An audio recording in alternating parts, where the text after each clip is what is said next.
नमस्कार।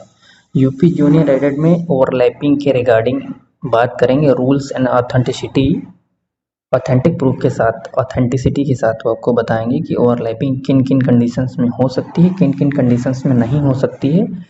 अगर डिपार्टमेंट क्या कंसिडर करता है तो क्या होने वाला है। तो लेट्स बिगिन, स्टार्ट करते हैं। तो सबसे पहली चीज़ है कंडीशन नंबर 1 कि अगर जेएसी को कंसीडर किया गया पार्ट ऑफ रिक्रूटमेंट, जो एटीआरई हुआ था 69,000 सिमिलरिटीज़ हैं दोनों में, क्योंकि सेम नोटिफिकेशन उसका था। सेम नोटिफिकेशन में इसमें भी लिखा था कि ATRE is not the part of recruitment, 69,000 में लिखा था, और इसमें था JAC is not the part of recruitment.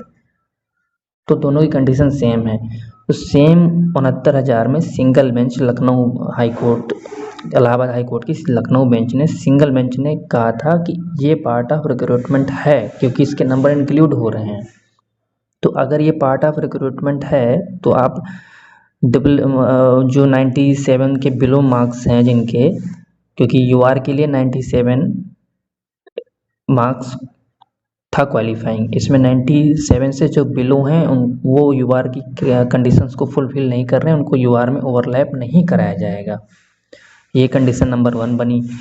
But division bench ने इस ऑर्डर को पलट दिया। उसने कहा जे जो था एटीआरई की not the part of recruitment, same follow होगा यहाँ पे भी, JAC is not the part of recruitment, जो नोटिफिकेशन में मेंशन्ड है उसी को कंसीडर कर दिया डिवीज़न बेंच लखनऊ बेंच ने।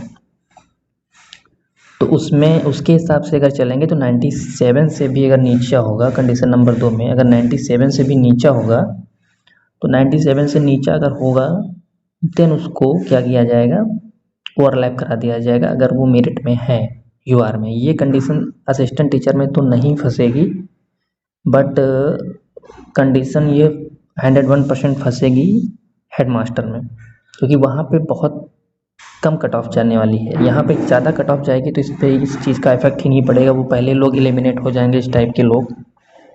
तो ये नंबर 2 कंडीशन बन गई। और इसी का जो ऑर्डर था डिवीज़न बेंच का, ये एपेक्स कोर्ट में, सुप्रीम कोर्ट में स्टे है इस पर, जिसकी हियरिंग 18 नवंबर को है 2 बजे की।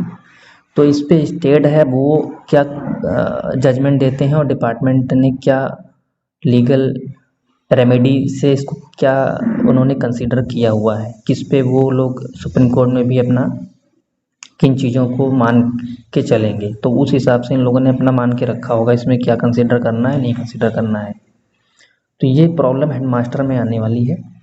और नंबर 3 कंडीशंस क्या रहेगी, नंबर 3 कंडीशंस रहेगी बहुत ही इंपॉर्टेंट, जिसने भी एज रिलैक्सेशन ले लिया, इसमें तो कोई कुछ है ही नहीं, इसमें तो सुप्रीम कोर्ट से ऑर्डर आ चुका है एज रिलैक्सेशन में, जिसने भी एज रिलैक्सेशन ले लिया है तो वो तो यूआर कैटेगरी में जाएगा ही नहीं, वो अपनी ही कैटेगरी में रहेगा, उसको ओवरलैप नहीं कराया जाएगा, चाहे वो 120 नंबर हो, चाहे उसके 130 नंबर हो, चाहे उसका 85 गुणांक हो, 85 क्वालिटी पॉइंट्स हो, वो नहीं ओवरलैप कराया जाएगा, वो अपनी ही कैटेगरी में जाएगा। तो अगर उसकी कैटेगरी में सीट्स नहीं है तो फिर बाहर हो जाएगा, ये भी कंडीशन है। तो ये चीज़ होने वाली है इसमें। और नंबर जो है सबसे चीज़ ये दिक्कत आने वाली है हेडमास्टर में। हेडमास्टर में कट ऑफ काफ़ी कम जाएगी, जिसने 97 से बिलो मार्क्स हैं कैटेगरी में, जिसके 90, क्योंकि इसमें ऑलमोस्ट सीटें यूआर की हैं, अब 97 से बिलो मार्क्स हैं तो उसको कैसे ओवरलैप करा दिया जाएगा, तो उसकी सीट ही नहीं है तो वो बाहर हो जाएगा। तो ये कंडीशन इसमें फंसने वाली हैं। तो इसमें मेरे हिसाब से अगर वो मानेंगे is the part of recruitment, then इसमें कंडीशन फंसेगी। तो इसमें मेरे हिसाब से इन लोगों ने मान के रखा है कि ये पार्ट ऑफ रिक्रूटमेंट नहीं है, तो 97 से जो मार्क्स नीचे भी होगा उसको भी ओवरलैप करा दिया जाएगा, क्योंकि वो पार्ट ऑफ रिक्रूटमेंट नहीं है, देन आराम से उसको ओवरलैप करा दिया जाएगा।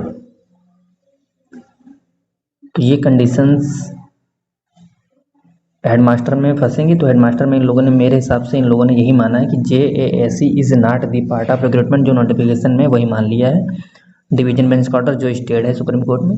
उस हिसाब से अगर 97 से भी नीचे होगा तो हेडमास्टर में ट्रबल नहीं होगा, आराम से ओवरलैप हो जाएगा, कोई दिक्कत नहीं होगी। Thanks for watching, stay tuned for more updates.